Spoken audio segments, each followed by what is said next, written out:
kwa mwaka jana kama mkoa tuliweza kuibua wagonjwa zaidi ya 3600 wa kifua kikuu, na tuliweza kuanzishia matibabu, lakini kati yao tuliweza kupoteza takribani watu 60. Kwa hiyo unaweza kaona ni kwa kiasi gani huu ugonjwa unaweza kupoteza wateja wetu wengi. Mojawapo ya mikakati ya kupambana na kutokomeza ugonjwa huu wa kifua kikuu, kwanza kama mpango wa taifa wa kudhibiti kifua kikuu na ukoma, una mikakati ya miaka 5 ambayo tuko nayo mpaka sasa, na ndani ya mikakati hiyo kuna mikakati mbalimbali.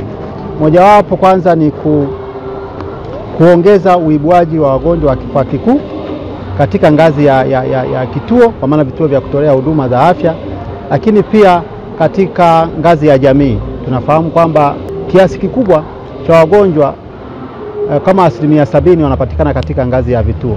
Kwa hiyo mikakati hiyo ni kuongeza, kwa maana ya uhamasishaji katika vituo vya kutolea huduma za afya. Kila yule anayefika katika vituo hivi achunguzwe achunguzwe na kifua kikuu, kwa maana kwamba aulizwe ile maswali 5 ya kifua kikuu. Lakini pia tunatumia watoa huduma ngazi ya jamii pamoja na kushirikiana na KCRI, hasa katika kutusaidia kuwafikia wananchi wengine ambao hawajapata muda wa kufika katika vituo vyetu vya kutolea huduma za afya.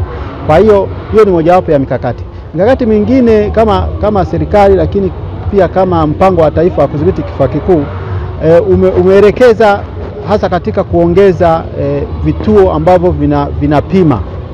Kama mkoa sasa hivi tumeongeza wigo wa vituo vya upimaji wa hivi vimelea, kwa maana hii teknolojia mpya. Kwa maana tulikuwa tuna vituo 11, lakini mpaka mwaka jana kuna vituo vilipokea mashine, vituo 4.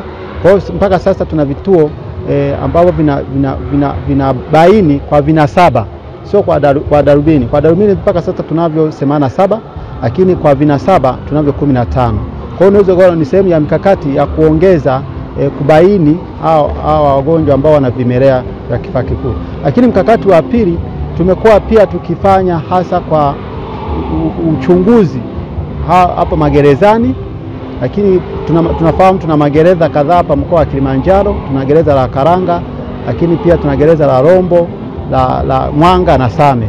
Kwa hiyo haya pia imekuwa ni sehemu yetu kwamba lazima kila mfungwa aweze kuchunguzwa na kifua kikuu.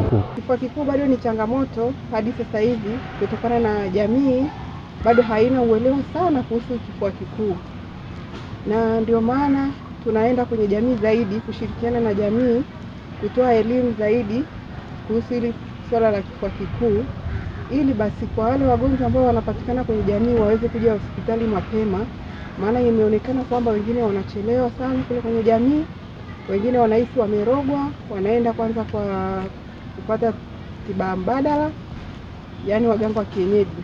Pamoja na hivyo, pia dawa ambazo zilikuwa zinatumika hadi hapo mwanzo ni za muda mrefu pia, na kwa hali ya kawaida wagonjwa wengi wanakata tamaa, wengine wanaacha dawa na kupelekea kuwa ugonjwa unaendelea kuwepo hadi sasa hivi. Siku ya leo tumepata mafunzo kuhusu ugonjwa wa TB, ambapo watu wengi wale ambao tulikuwa hatujui kuhusiana na huo ugonjwa tumepata elimu kubwa na tumefunguliwa kiasi kikubwa. Huo ugonjwa unasababishwa na nini, jinsi unavyosambazwa, jinsi ya kuepuka huo ugonjwa na matibabu ya huo ugonjwa.